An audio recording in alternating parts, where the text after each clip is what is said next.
Well, hello, everyone. I hope everyone had a great weekend. I can say for me that the weather was pretty good, but I kind of somehow feel like that might be rubbing it in on some people, and that's not my intention. So, welcome and thanks for joining this live stream. This topic is very hard for most people to handle on their own in this space. It's special, no judgments, no negativity, and it's a free and safe space. Well, hello, everyone. And I forgot it again. First timers, if this resonates with you, click the subscribe button. Share it with people you know that have similar issues with their children or family members. It's not just our children. It could be our parents. It could be our siblings, family members. It doesn't matter. Estrangement is estrangement. By clicking the subscribe and the notification, you'll get notified every time I go live. However, I do tend to have a regular schedule, and that is every day, unless I tell you otherwise, at 11 o'clock Central Time, 1 o'clock Eastern Daylight Time. You can turn them off anytime you like, but hey, why not give it a shot? It's free. Returning viewers, thanks for coming back. I hope the content is helping you. This is a great community and a place where we all have the same thing in common. I'm not an expert. I'm just a mom working my way through a process. I'm not a doctor, lawyer, or anything else professional either. At least not today. If you've got questions or comments, put them in the live chat, or later on if you're watching the replay of this, put them in the comments and I will see them and I will respond to every one of them.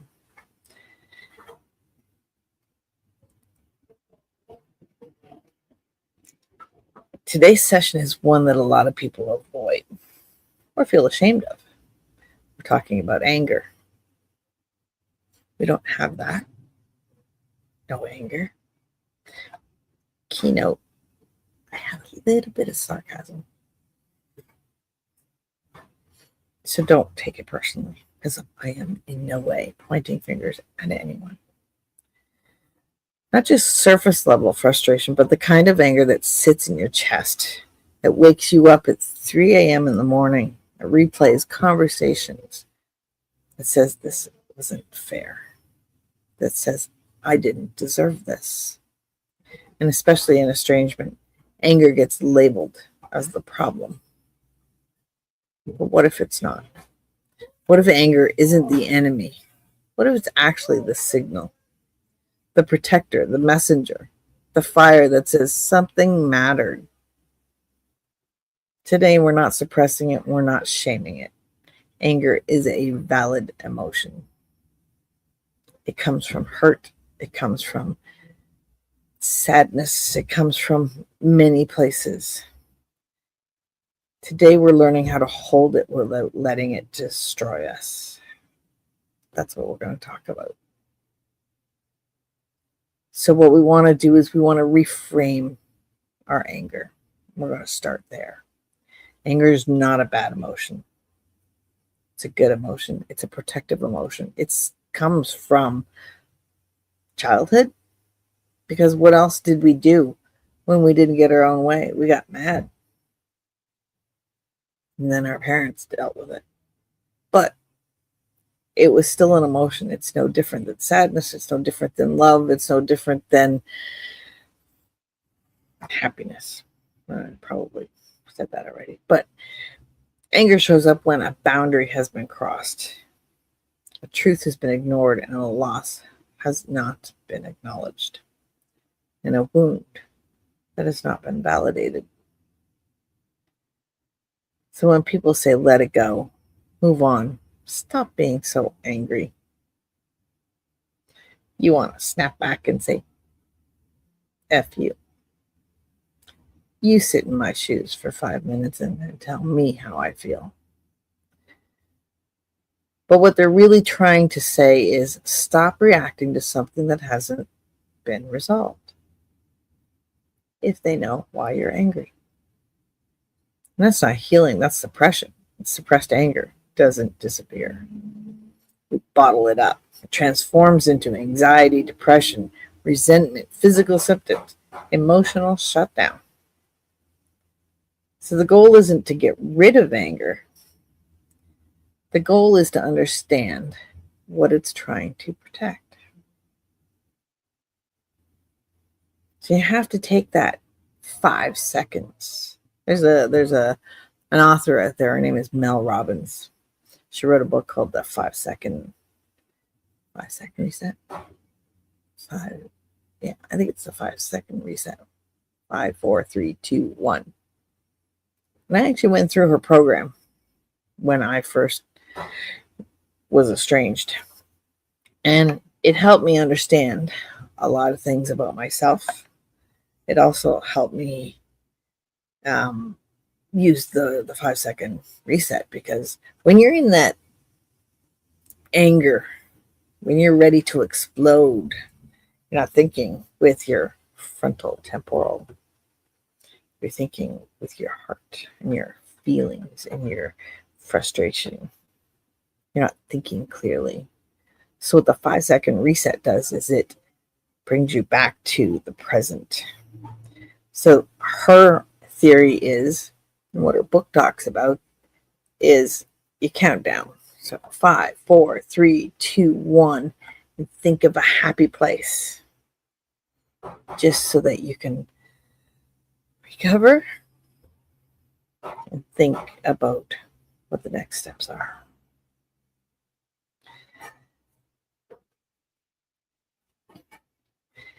We go through rage cycles.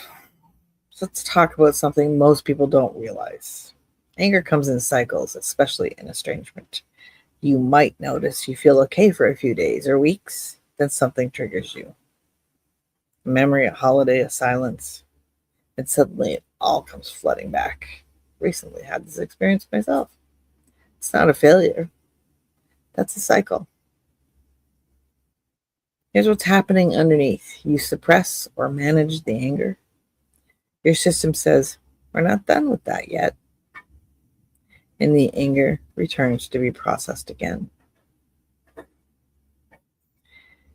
And each time it comes back, it's often pointing to a different layer. The first time might be, I'm hurt. The next time was, that's unfair.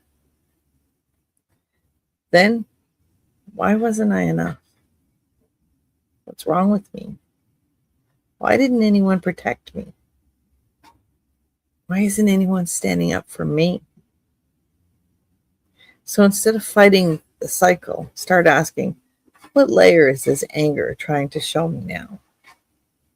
So in your 5 second reset, think about why you're angry. Label it.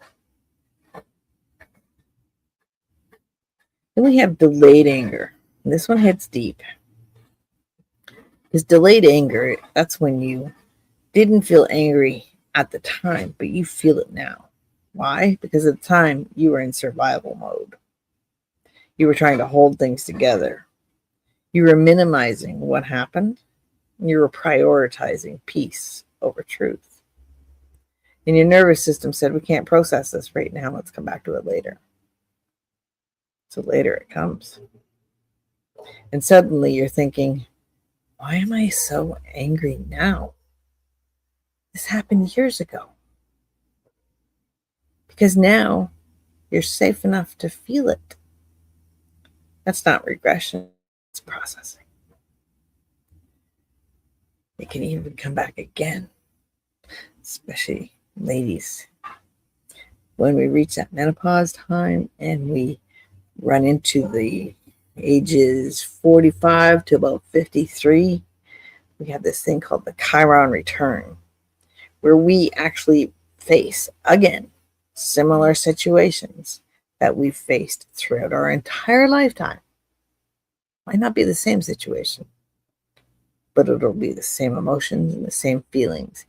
And now we get a chance to either deal with it the same way we did, or use the wisdom that we've learned over the years to change the way we dealt with it from the previous time. Delayed anger often shows up when you gain clarity, you step out of the dynamic, you stop blaming yourself, and you start seeing the full picture. And that realization can feel like betrayal, shock, or rage, because you're not just feeling the original pain, you're feeling the truth of it for the first time. If you didn't feel it the first time and you're now feeling it again, you probably didn't handle it right the first time. You probably were numb. A denial phase of grief, right? Maybe you skipped right past anger during your grieving process, because that's possible too. Maybe you're like, yeah, well, F you. I don't need you. All depends on your demeanor. How did it affect you?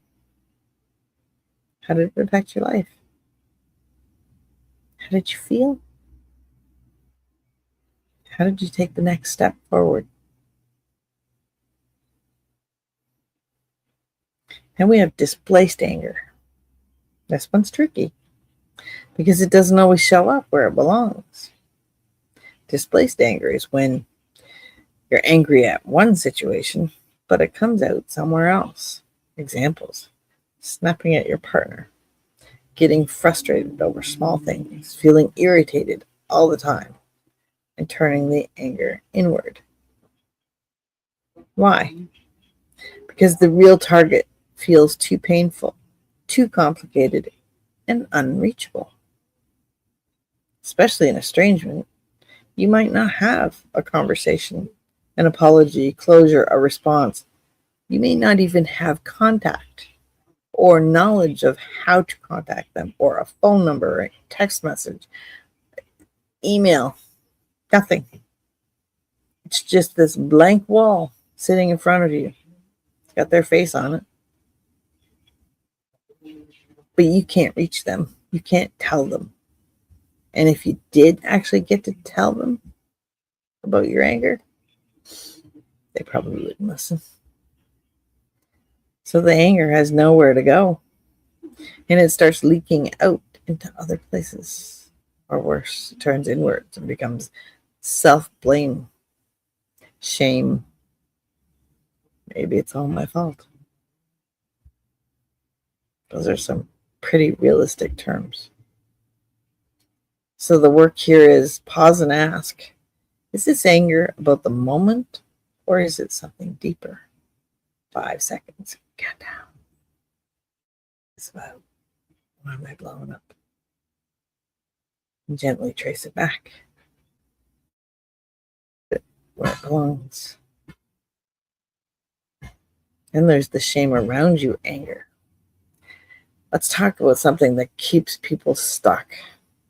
The shame of being angry, especially as a parent. You might think, I shouldn't feel this way about my child.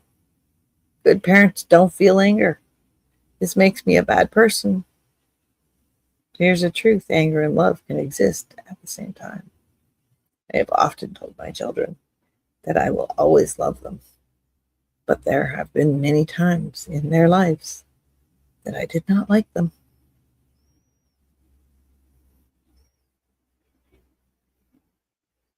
You can love deeply, miss them terribly, and still feel angry about what happened. My kids at 11 and 8, the two, they ran away. They were mad because they had, I'm going to try and make this a short story. They had a paper route. And I'd always said to them, I said, when you commit to something, you don't commit to it for a week, a day. You commit to it for a duration, like a year. So they had a paper route. And they'd been doing the paper route for I don't know, let's say 3-4 months. And they were tired of it, but they didn't tell me. I get a phone call from the person who manages the paper carriers, and she tells me that she got a phone call from my neighbor, and that the space underneath her front porch was stuffed with newspapers. And our houses we lived in a subdivision, so 10 feet apart, maybe. So the garage door, out the door, underneath her front porch. So I go over and I look, and I'm flabbergasted. Totally flabbergasted. Now, anger? Whew, yeah. Funny thing is, I did it myself too when I was little. However, that didn't come to mind when I got angry, because now I'm embarrassed because my neighbor has pointed this out. That my children have done this. So I ground them. I ground them for 6 weeks. I make them clean out all the newspapers, and then I ground them for 6 weeks to their rooms. A couple days go by, and at the time I had my youngest, he was a baby, so we had a nanny in the house looking after them while my husband and I worked. And I get a phone call from the nanny at about 4:30. Kids get off school at 3, saying the boys didn't come home from school. So I rush home, go through everything in the house. I'm looking for everything, looking for signs. They've run away. They were gone for 18 hours. We had a police control unit in the neighborhood. We had police helicopter in the air. We had friends, neighbors, family searching everywhere for them. They were not found until the next morning when they were walking to my ex-husband's girlfriend's house.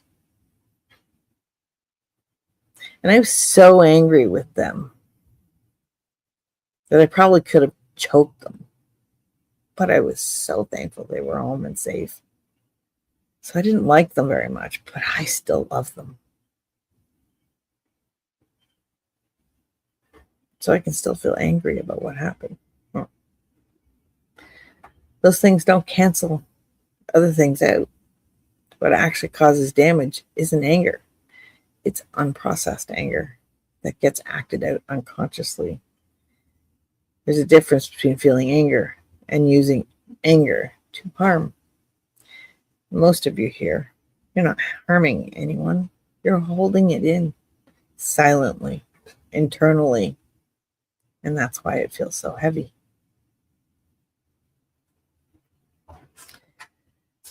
There are safe ways to process anger. So what do we actually do with it? Not suppress it, not explode it. We have to process it safely. There are grounded ways to do that.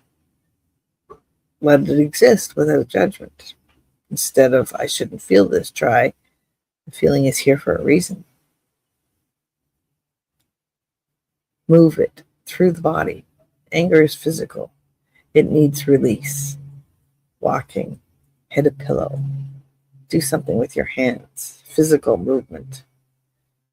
I make cups where you put them in the press and you put the image on. And I had a wall of my upside down cups. They were the ones that I forgot to reverse the image. So I got angry one day and I took those cups and I went out in the backyard and I threw them as far as I could. I don't think any of them broke. I don't think I hit anything with it. My backyard was all trees, but I don't think anything broke. But I did something with the anger. Some of it, anyways. Not to act it out, but to move the energy. It has to move. Write what you've never said out loud. This is powerful, unfiltered, honest, and don't censor it. Because sometimes anger needs to be expressed. not necessarily delivered. You need to say it. Why are you angry? Name what's underneath. Anger is not a cover. Ask, what is under this? You might find hurt, rejection, grief, powerlessness, uselessness, unworthiness. And that's where the real healing begins. Set internal boundaries, even without contact. You can say, I won't replay this story all day. I won't let it define my entire identity. It's not denial, that's protection. Give it a container. Instead of carrying anger all day, create a space for it.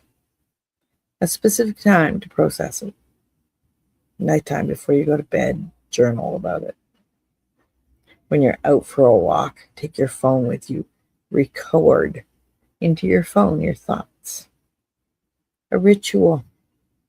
Burn some incense. Relax. Deep breaths in, meditation, deep breaths out. A release practice, some way to move that anger so that it doesn't take over everything.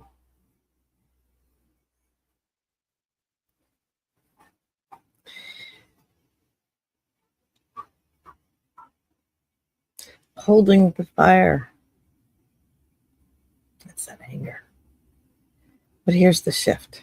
The goal isn't to put the fire out. It's to hold it without being consumed by it. Because anger can do two things. It can burn everything down, or it can light the path forward. And when you learn to sit with it, listen to it, understand it, it becomes clarity, boundaries, self-respect, and truth, not destruction. So if you're feeling anger right now, you're not broken. You're responding to something that mattered, something that hurt, to something that hasn't been fully resolved.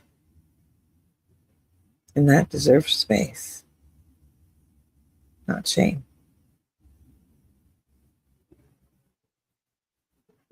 We've all been through variations, different time frames, couple months, couple years, many years. Our ages are different. Our children are different, boys, girls, grandchildren.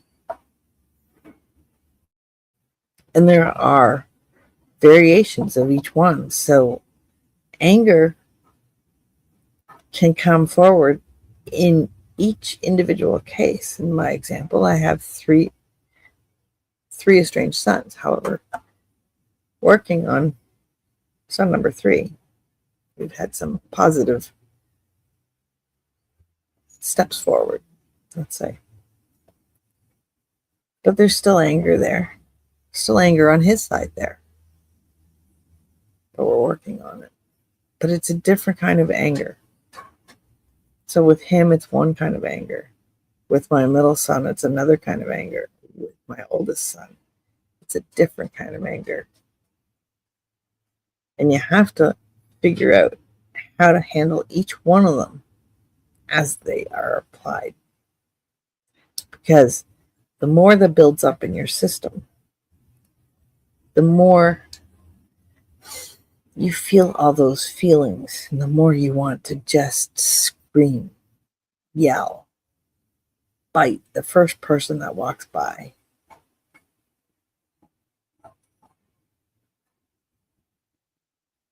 Then there's the people that are parties to it.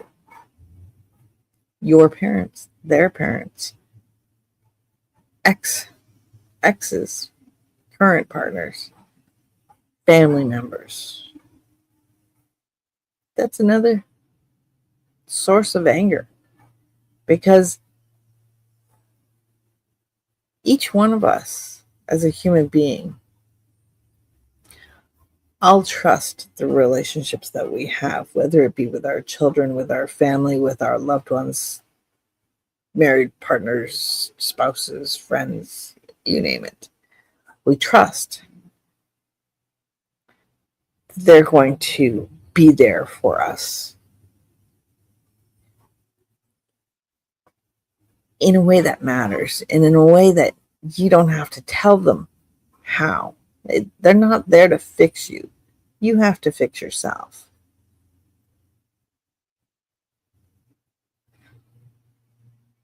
But they need to stand up for you, especially if you're not in the room and somebody's talking about you. They need to think about your feelings. And if those people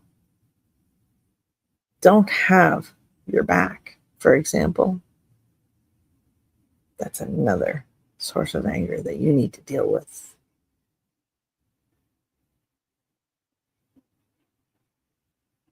They're all different. They all come out in different ways.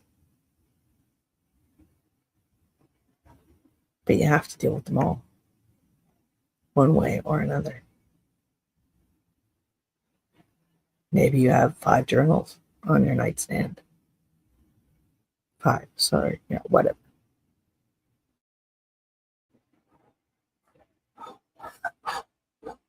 So if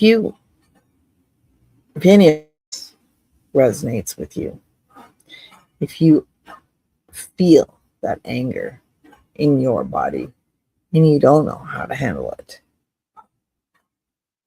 ask the question. We're a community.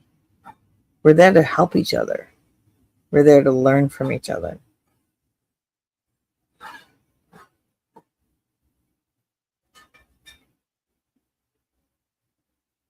And in the way this world is right now, we need every little bit that we can get.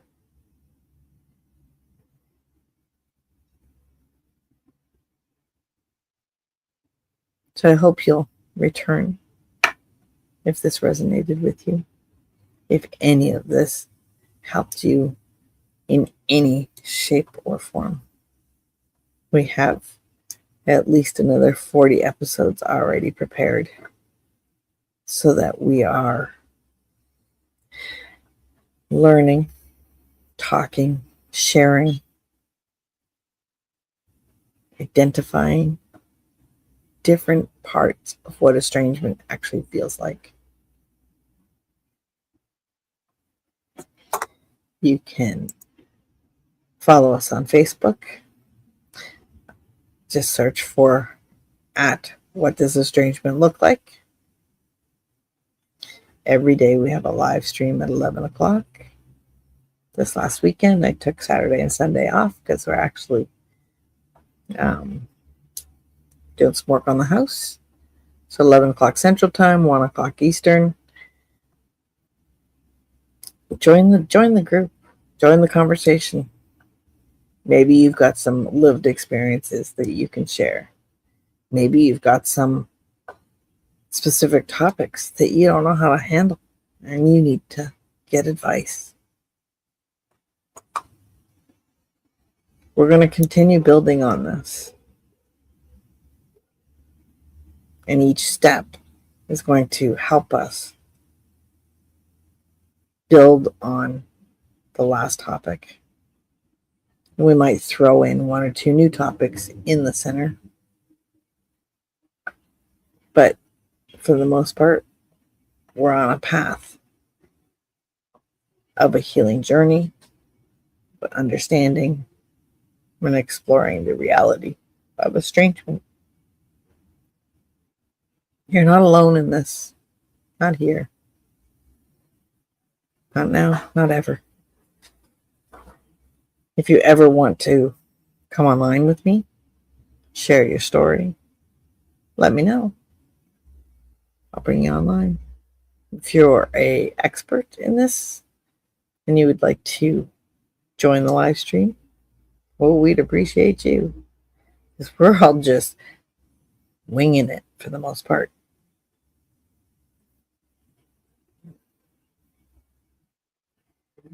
So we'll take any help we can get. Any advice is good advice, whether you use it or not. So I wish you an extremely pleasant day, and I'll see you tomorrow. Same time, same channel, new topic. Have a great day.